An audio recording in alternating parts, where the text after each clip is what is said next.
Everyone, you're welcome to my Professor Note. This is Bhupesh Sharma. Hey, in this video, we are discussing the syllabus of KVS PGT English.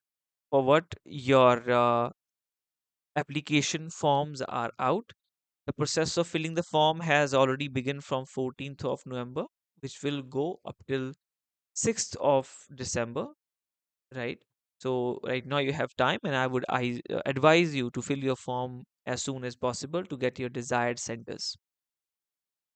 Right हम PGT का भी syllabus यहाँ पे discuss करेंगे prior to that let us discuss the PGT syllabus syllabus आपका काफ़ी specific है which is a good thing it is not as vast as the syllabus of UGC NET जिन लोगों ने यूजीसी नेट की तैयारी की है आप जानते हैं कि कैसा सिलेबस है और कहीं से भी वो पकड़ में नहीं आता है आप जितना पढ़ो उतना कम है उसके लिए पर केवीएस में आपके लिए यहाँ पे काफ़ी ज़्यादा सहूलियत है because they have very much specified just everything for you as तो दी ही दी है पर उसके अंदर भी पर्टिकुलर जॉनर उस पर्टिकुलर जॉनर में पर्टिकुलर ऑथर्स आपको खाली कवर करने हैं उसमें भी क्या कवर करना है वो आपको मैं बताने वाला हूँ तो फिर तो भाई exam crack very very easily हो जाना चाहिए ठीक है ब्रिटिश लिटरेचर में आप एलिजाबेथन एंड जैकोबियन ड्रामा पे फोकस करोगे और उसमें भी आपको सिर्फ William Shakespeare Christopher Marlowe and Ben Jonson पे फोकस करना है but for the safer side Elizabethan and Jacobean age के कैरेक्टरिस्टिक्स के बारे में थोड़ा पढ़ के जाना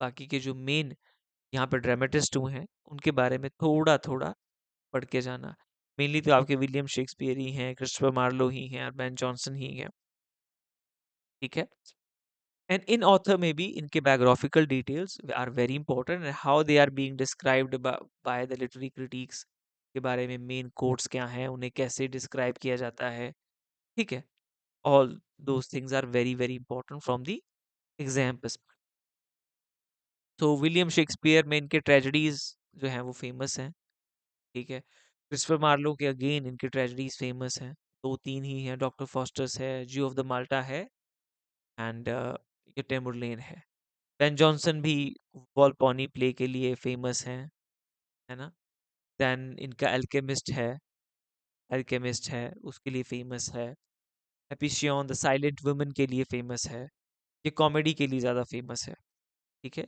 तो उन प्लेस पे आपको फोकस करना जो मेजर राइटिंग्स है जो भी ऑथर मेंशन है उनके क्या है मेजर राइटिंग्स पे आपको फोकस करना है इन पे फोकस करना है मेजर राइटिंग्स पे फोकस करना है then we have here the poetry poetry में आपको जॉन डन पढ़ना है मेटाफिजिकल ए से तो मेटाफिजिकल पोइट्री जो है उसके कैरेक्टरिस्टिक थोड़े पढ़ के जाना ठीक है वो भी इंपॉर्टेंट हो जाता है बिकॉज वो रिलेटेड है जॉन डन से इनकी पोइट्री में वो कैरेक्टरिस्टिक्स क्या क्या हैं की फीचर्स क्या हैं पूछे जा सकते हैं besides his biographical details biographical details हर एक ऑथर में इंपॉर्टेंट होने वाली है उनका birth date the day when they died and where they are buried who are their lovers and beloveds ठीक है their children name sometime family details पूछी जाती हैं तो 8 10 15 20 फैक्ट्स बनते हैं उनको आप अच्छे से मेमोराइज करके जाना विलियम शेक्सपियर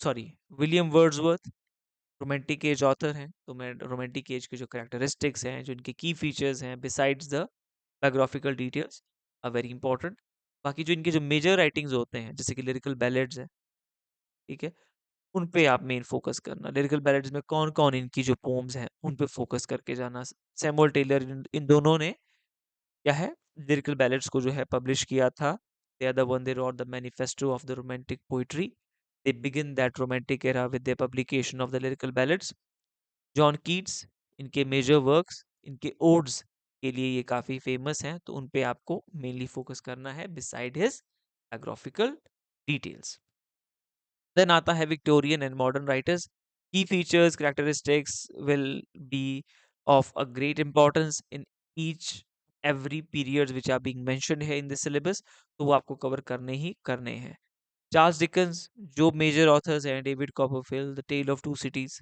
ठीक है एकदम से आपके माइंड में आ जाते हैं ये नॉवेल्स इसके अलावा इनके बहुत से राइटिंग्स है in our booklet the study material that we provide for the student for English literature competitive exams British literature का जो हमारा स्पेसिफिक बुकलेट्स है उसमें कम से कम कोई 14 नॉवल जो हैं 14 नॉवल के summaries I have covered, because वो सारे के सारे ही important है, and I would suggest you guys to go for that study material. That is very very important.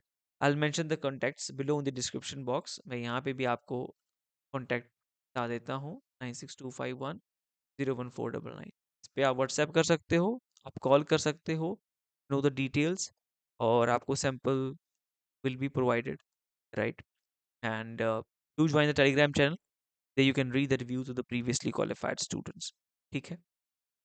Thomas Hardy, ठीक है? इनके major writings are very important. The key features of his writings are very important, and his biographical details focus करना है. Virginia Woolf के Mrs डैलोवे एक बहुत important work है. Orlando, इनका अगेन इंपॉर्टेंट वर्क है. लाइट हाउस, इनका इंपॉर्टेंट वर्क है. तो मेजर राइटिंग से फोकस रहेगा हमारा. T S Eliot, modern age critique हैं ये. He was a playwright as well, he was a poet as well, and he was a critique as well. ठीक है? George Orwell 1984 and The Animal Farm are his most important works, so उस पे focus करना है आपको. Then we will come towards the American literature. So American literature पे only poets, prose and drama पे इनका फोकस रहेगा. ठीक है? तो रॉबर्ट फर्स्ट के जो मेजर वर्क्स हैं, एमिली डिकिंसन के जो मेजर वर्क्स हैं, लॉन्गस्टन ह्यूजेस के जो मेजर वर्क्स हैं, उस पे, और इन सभी ऑथर्स के biographical details and major writings ही हम फोकस करेंगे. सबसे इंपॉर्टेंट चीज़ है. ठीक है? और वो सबके लिए एप्लीकेबल होता है, चाहे वो इंडियन राइटिंग्स इन इंग्लिश हो, चाहे वो वर्ल्ड लिटरेचर हो. ठीक है? इसमें सबसे इंपॉर्टेंट चीज़, ये जिस एरा को, जिस एज को, और जो इनके राइटिंग्स हैं, उनके की फीचर्स और हर एक ऑथर के बायोग्राफिकल डिटेल्स इंपॉर्टेंट है. ये सेम पैटर्न आपने फॉलो करना है सारे के सारे ऑथर्स के लिए. फिर आता है हमारे पास ये literary critics, literary criticism and movement. Classicism में आपका प्लेटो, एरिस्टोटल, लॉन्चाइनस, होमर, ये सारे आपके क्लासिकल पीरियड में आते हैं.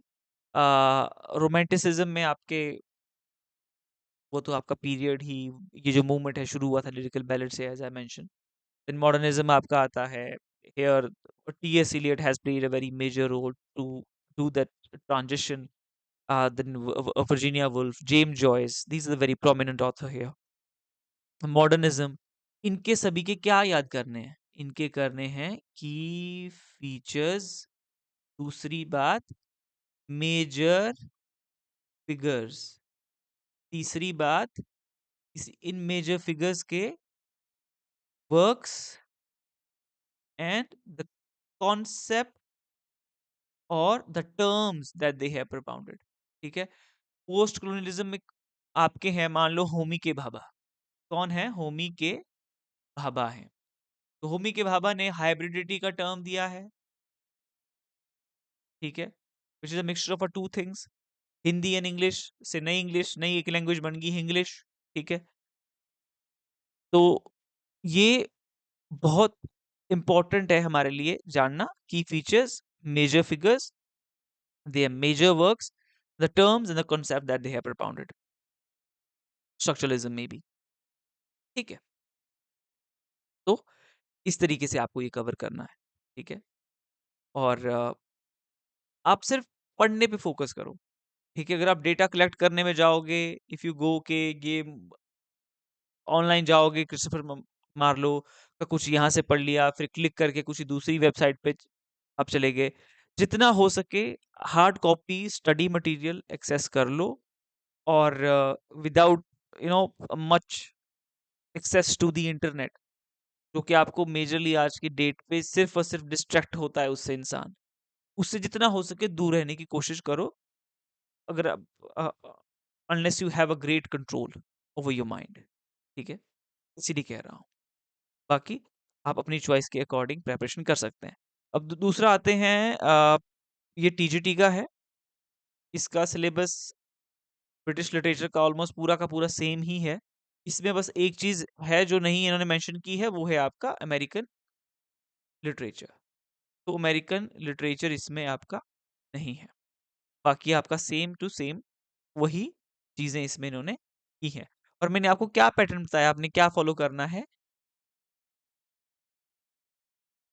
मेजर राइटिंग्स, दूसरा क्या है, बायोग्राफिकल डिटेल्स, ये बहुत इंपॉर्टेंट हो जाती है। ठीक है, और इन ऑथर्स के बारे में मेन राइटिंग, उनके बारे में मेन मेन फैक्ट्स वो मैं आपके लिए लेता आता रहूंगा इन वीडियोस के थ्रू, राइट। और अगर आपको अच्छे से प्रेपरेशन करनी है, you need a good exam oriented study material, classes, mock test, mentorship, contact I have already provided you here, right. So this is the number. You can just reach us via WhatsApp and call, and I'll be more than happy to guide you throughout this journey. Right? See you soon in the next video. Till then, time, happy learning. If you have any doubt, do mention them in the comment section below. Bye bye.